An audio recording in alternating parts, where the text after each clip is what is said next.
I've had to load myself up like a laptop. I feel hungover, but I didn't drink. I broke my light like the light went out on Thomas Tuchel. Maybe the screen is imbalanced like the team. You must be wondering where I've been. Breaking news, Matisse, we don't see you. I said I have to take some time to really process, but I've run out of storage space. Too many gigabytes in my brain. Thomas Tuchel's been sacked, Graham Potter's been hired. Just like that. I'm shocked, I'm perplexed, confused, disconnected. Didn't see it coming. I thought 270 million, more time, minimum to the new year, implement those new signings, deadline day deals, and see what you can do, big man. You've earned that loyalty, you've earned that trust, but from us, but not from Todd. Todd wasn't here for the Champions League win. We were. Todd was not. Todd didn't hire him. Todd's thinking 5-10 years down the track. We're thinking about the here and now. We're hurt, we're sad, some of us delighted, some of us relieved. Whatever the feelings may be, you have to thank Thomas Tuchel. You have to thank Thomas Tuchel. Let the rivals disrespect 100%, but not us. We have to thank Thomas Tuchel because we had not made a Champions League semi-final since 13-14 under Jose Mourinho against the Atletico Madrid of Diego Costa. But then he came in and tore down all barriers, all bridges, and won the Champions League within a few months. And that deserves a place in history. That is legendary status. That is why he's one of my favorite managers. But he did it in a way. He didn't do it in a lucky, fluky, counter-attacking or shithousery. He did it in domination. Every game exceeding the XG. Every game complete, utter domination. Those transitions, those chances missed, coached us to extra double-digit wins against the best coaches in the world. The Simeones, the Zidanes, the Peps, the Klopps fell to their knees quickly. Will we have a manager that can go toe-to-toe with those in those duels, in those finals? Who knows? But I have to say, he didn't do it with the Drogbas, the Lampards, the Ashley Coles. He did it with the Verners, the Jorginhos. You have to give that credit. You have to give that credit. Not diminishing the Di Matteo, that was extra special, but that was something different.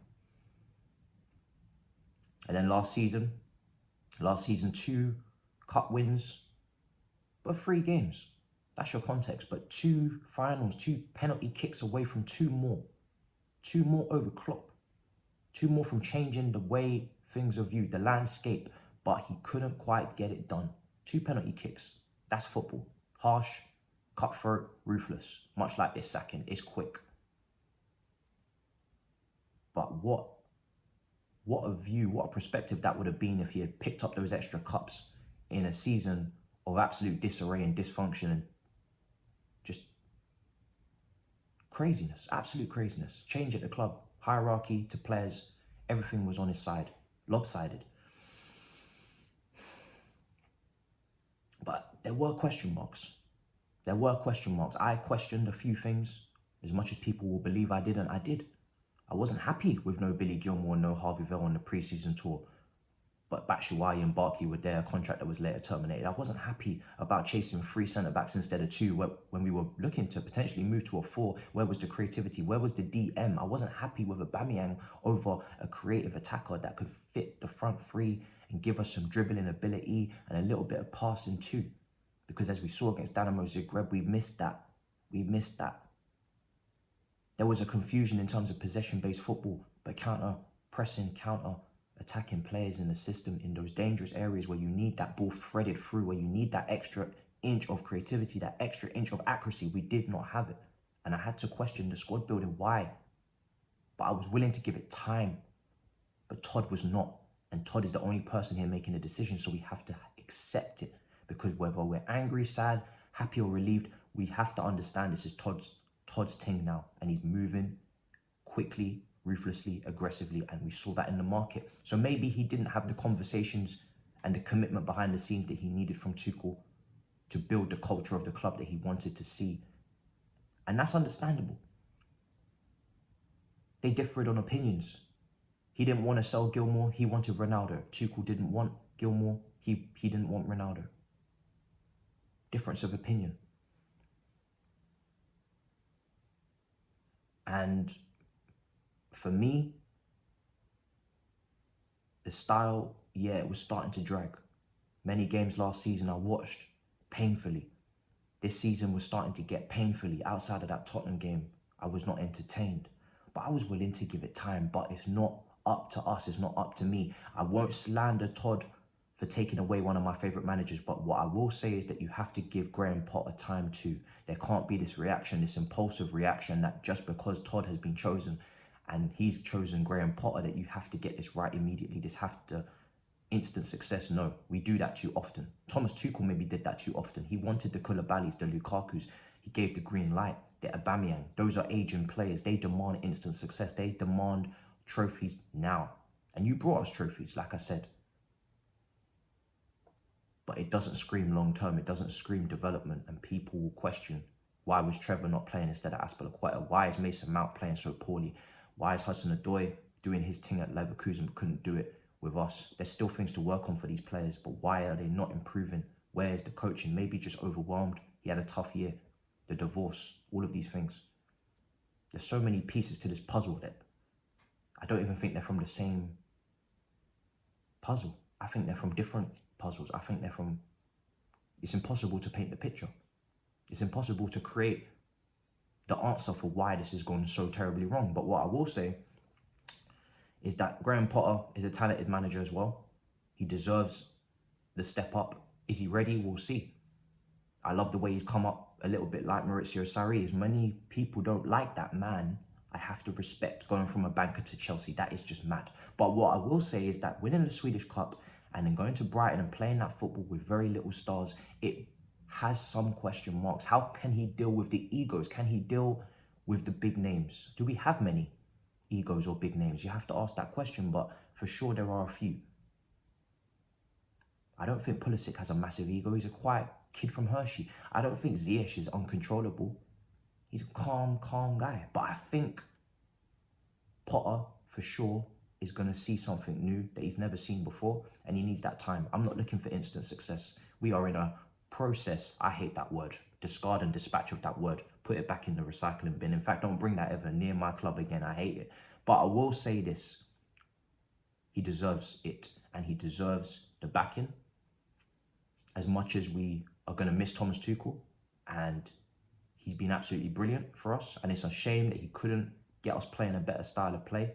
And maybe he needs elite attackers. Maybe he needs the Neymars, the Mbappes, the Di Marias, the Messis, all of these players. Maybe he needs the elite attackers because he wants to give them the freedom in the final third. But these players that we currently have can't do the freedom thing. They need tags on their ankles. They need curfews. They can't handle the freedom because they don't have the ability, the capacity, the facilities to do what you want them to do when given that luxury. They need patterns. They need circuits. They need putting in positions and just being told what to do. And that's fair enough.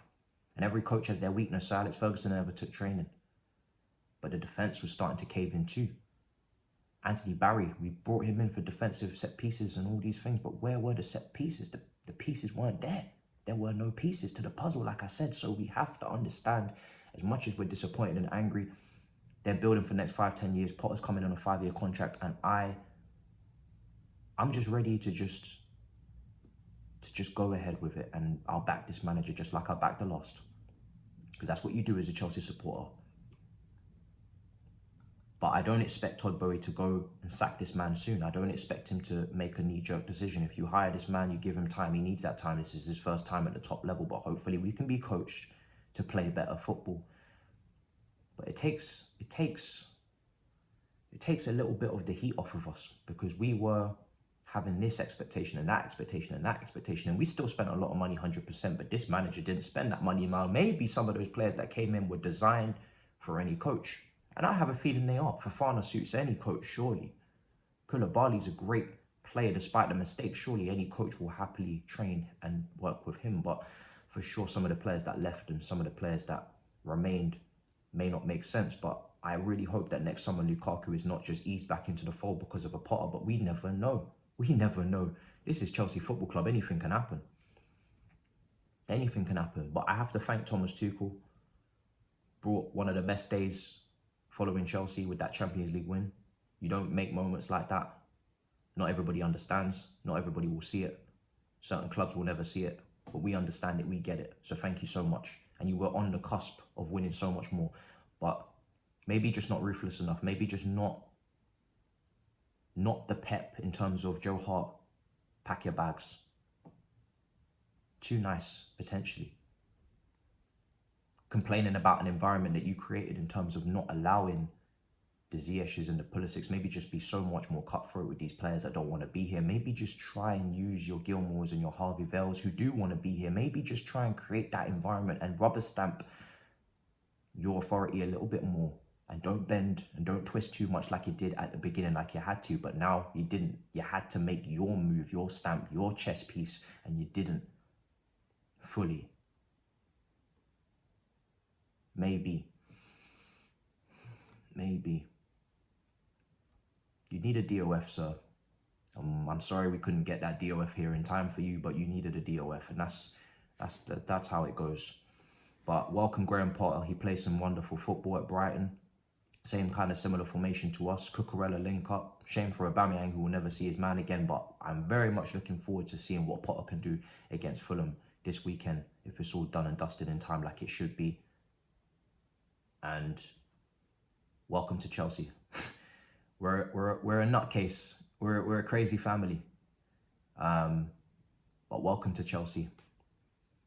Welcome to Chelsea, mate. You're gonna need the luck. You're gonna need the help, because it ain't easy over here in these streets. We are one of the most batshit crazy clubs I've ever seen. And I don't even know if that's gonna change, but apparently the culture will. So let's see what happens, people. But welcome Graham Potter. And I look forward to seeing some nice football, because I have been starving. And I look forward to seeing where Tuchel goes next. You keep doing your thing, big man. Much love to you. Make sure you smash up the likes. Make sure you smash up the comments. Let me know what you think and feel. I'm not even mourning, but it is morning, and I am tired. And I am drained. It's been a long 24 hours for me personally too, which is why the content kind of slowed down. But you had plenty of content to check out anyway, so it's all good. All You Can Eat Chelsea will be coming soon. I can't say today, but soon. And we go back to the schedule, back to the bombastic madness. So much love to you all.